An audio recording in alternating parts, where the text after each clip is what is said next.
Federal investigators have just unsealed indictments against 20 sitting officials. Minneapolis police and federal agents clash as corruption investigation explodes tonight. This is Federal Agent Director Marcus Holbrook speaking from the Federal Operations Command Center in downtown Minneapolis, Minnesota. At exactly 2:47 a.m. this morning, combined federal forces executed what is now confirmed as the largest coordinated takedown of cartel infrastructure ever conducted on American soil north of the Mason-Dixon line. Over 470 suspected cartel operatives have been detained. More than 2.3 tons of fentanyl, 1.8 tons of methamphetamine, 612 kilograms of cocaine, and $47 million in cash and cryptocurrency wallets have been seized. But here is what they are not telling you in the press conferences. This was not just a drug ring. This was a fully operational shadow government that had turned the state's third-largest city into a fortified narcotics distribution empire with direct command authority embedded inside the mayor's office, the police department, and the city council itself. And what you are about to hear is not the worst part. The worst part is how deep it actually goes and how close they came to making it permanent. Let me take you back to where it started. 4:32 a.m., South Minneapolis, Hennepin County, Minnesota. The streets are frozen and silent. Fog rolls thick off the Mississippi River, clinging to empty parking lots and shuttered storefronts. Streetlights flicker over cracked pavement. The city is asleep. But federal agents are not. Over 200 FBI, DEA, ICE, and Homeland Security tactical operatives move in tight formation through the pre-dawn darkness. They are hitting 9 locations simultaneously. Luxury condos near the chain of lakes. Underground gambling dens in the warehouse district. Massage parlors along Lake Street that have been flagged for human trafficking. A supposed non-profit immigrant services center in South Minneapolis that is actually a migrant smuggling processing hub. And a fortified 3-story drug superlab hidden inside what looks like an abandoned flour mill near the rail yards. The breach is surgical. Flashbangs shatter the silence. Doors explode inward. SWAT operatives in black tactical gear flood into rooms lit only by dim red lights and the glow of money counters. Suspects scramble. One man tries to run with a duffel bag stuffed with fentanyl pills. He does not make it 10 feet. Another throws a phone into a fish tank. It does not matter. The servers are already being seized. Inside the mill, agents find what they came for. Rows and rows of industrial pill presses stamping out fake oxycodone laced with fentanyl. More than 2.1 million pills are stacked in vacuum-sealed bags ready for distribution. The air smells like chemicals and death. But that is not the shocking part. In a locked back office, agents discover something else. Encrypted hard drives. Steel lockboxes filled with ledgers. And a server farm still running hot with financial transaction logs that stretch back 4 years. The data inside does not just show drug money. It shows payroll. It shows purchase orders for city vehicles.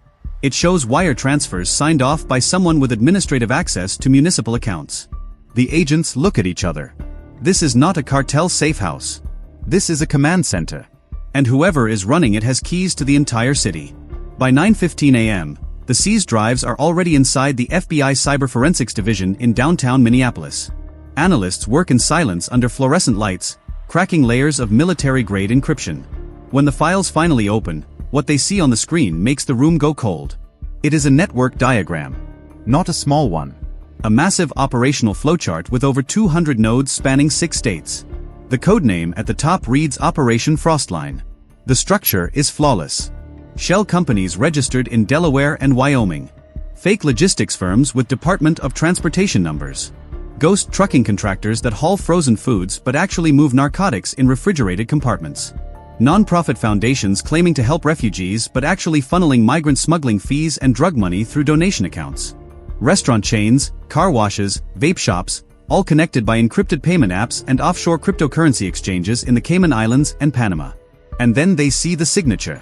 Every high-level approval, every financial authorization, every operational green light for convoy routes and tunnel access is digitally signed by the same encrypted key. The analysts trace it back.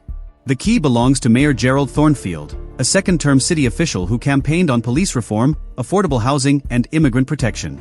But according to these files, Thornfield is not a progressive leader.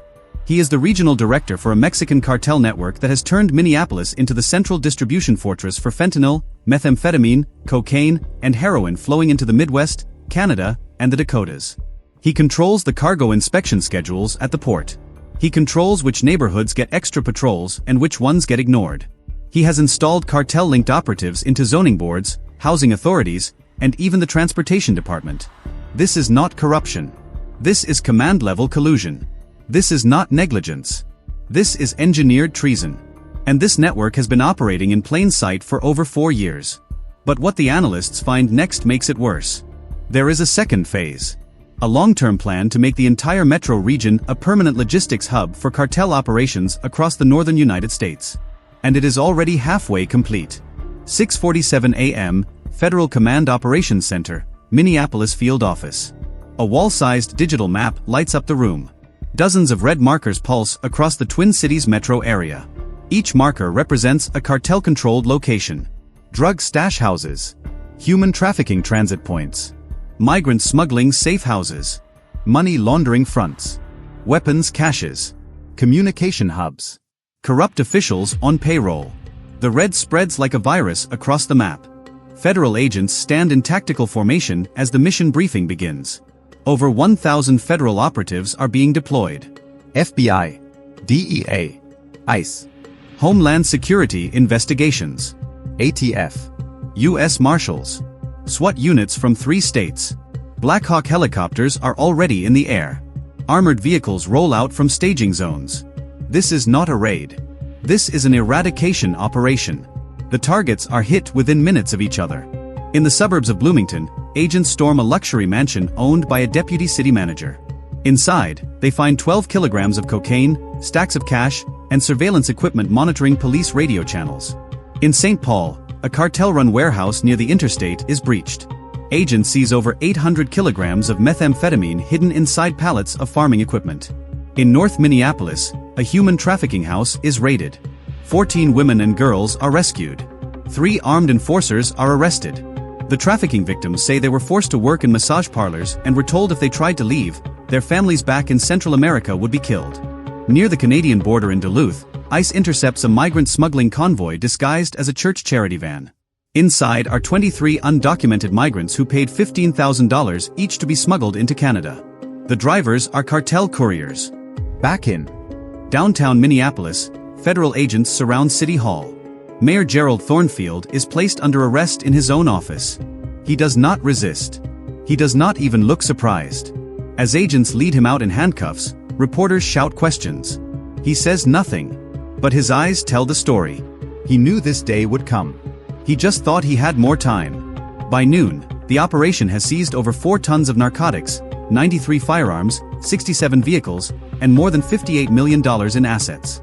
Over 300 suspects are in federal custody. The underworld took more damage in 6 hours than it had in the last 6 years. But the story does not end there. Because what federal investigators find next reveals just how deep the rot actually goes. Inside the seized servers, forensic teams uncover the second layer of the conspiracy. Internal emails, patrol schedules, incident reports that were filed and then deleted. Investigators realize that this cartel network did not just bribe a few cops. It infiltrated the entire law enforcement structure. 23 Minneapolis Police Department officers are identified as being on cartel payroll.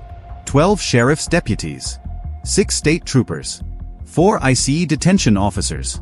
2 federal probation officers. And 1 assistant district attorney who dismissed dozens of drug cases involving cartel members over the past 3 years. The payments are disguised as consulting fees, home renovations, and family emergency loans. But the pattern is undeniable.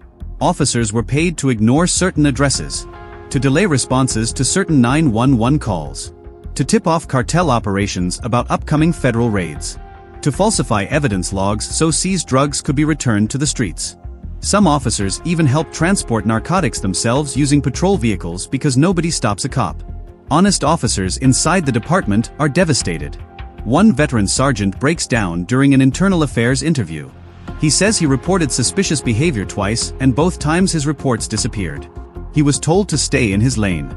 Another officer says she watched her partner take a phone call and then suddenly change the route of their patrol on a night when a cartel convoy was moving through the city. She thought it was just bad luck.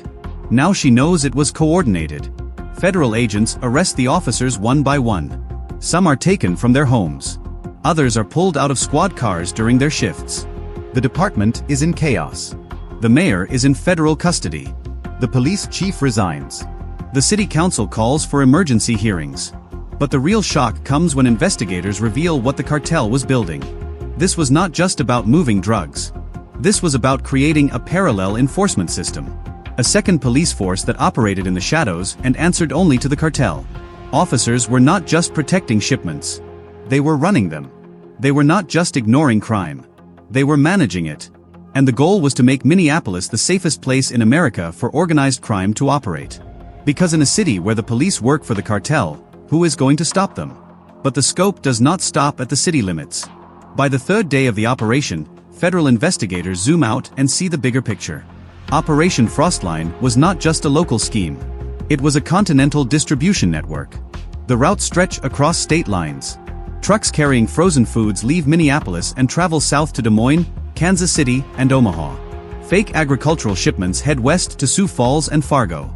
Refrigerated seafood containers roll east to Milwaukee and Chicago. Every route is optimized. Way stations are scheduled for maintenance when the convoys pass through. Highway patrol shifts are monitored and avoided. Rest stops are chosen based on blind spots in surveillance camera coverage. The network moves over 12 tons of narcotics per month without a single interdiction for nearly 2 years. The logistics are flawless. But it is not just drugs. Investigators uncover that the same routes are being used for human trafficking and migrant smuggling. Women and children are transported in hidden compartments inside delivery vans. Migrants are packed into trucks and told they are being taken to safety but are actually being moved to work sites controlled by cartel-linked labor contractors. Some are forced to work in factories. Others in agriculture. Many disappear entirely. The scope is staggering. And then investigators find the final file. A strategic plan titled Phase 3. The document lays out the cartel's long-term vision. Minneapolis is not meant to be a temporary hub. It is meant to be the permanent headquarters for narcotics distribution across the northern United States and into Canada. The plan includes buying more city officials, installing operatives into state legislature seats, funding sympathetic candidates for governor and attorney general, creating legal immunity through political influence, and if necessary, using violence to eliminate opposition. The goal is not just infiltration. It is takeover. This is not a drug operation. This is nation building. One city at a time. And they were halfway there. Now here is what you need to understand. Power does not always need violence. Sometimes it just needs silence. It needs people to look the other way. To accept a bribe. To ignore a red flag. To prioritize career over conscience. That is how a cartel does not invade a city. It buys it. Piece by piece. Office by office. Badge by badge. Until one day you wake up and realize the people who are supposed to protect you are the same people profiting from your destruction. And by then, it is too late to fight back without burning the whole system down. That is what almost happened in Minneapolis. The cost is real. Over 47,000 Americans died from fentanyl overdoses last year. Tens of thousands more from methamphetamine, cocaine, and heroin. Every single pill that came through that mill in South Minneapolis had the potential to kill someone's son. Someone's daughter. Someone's mother. And the people who made it possible were not cartel sicarios hiding in the desert. They were mayors. Police officers. City employees. People who swore an oath to serve and protect and then chose money and power instead. That is the real horror of this story.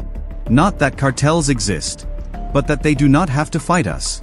Because we are willing to sell ourselves. If you are still watching this, tap the like button so more people see what is really happening in our cities. Share this story. Comment with the word exposed if you think every official tied to this network should be prosecuted to the fullest extent of the law. This is not just a Minneapolis problem. This is an American problem. And if we stay silent, it will only get worse. Remember, this story is a fictional dramatization. But the systems it describes, the corruption, the infiltration, the death, those are real. And they are happening right now in cities just like this one all across the country. The question is not whether it can happen. The question is whether we are going to let it. Federal operations are still ongoing. More arrests are expected. More evidence is being analyzed. But the fight is far from over. Because for every network we dismantle, there is another one waiting in the shadows. Watching, learning, adapting, and buying their way into the next city, the next state, the next generation of leaders who think they can take the money and walk away clean. But they never do. Because once the cartel owns you, you are never free. You are just another asset. Another name in the ledger. Another target when the raid comes. And it always comes. Maybe not today. Maybe not tomorrow. But eventually, the doors blow open. The lights go on. And everything you built in the dark comes crashing down. That is the only ending this story ever has. The only question is how many lives get destroyed before we reach it. Stay awake. Stay aware. And never stop asking who is really running your city. Because the answer might terrify you.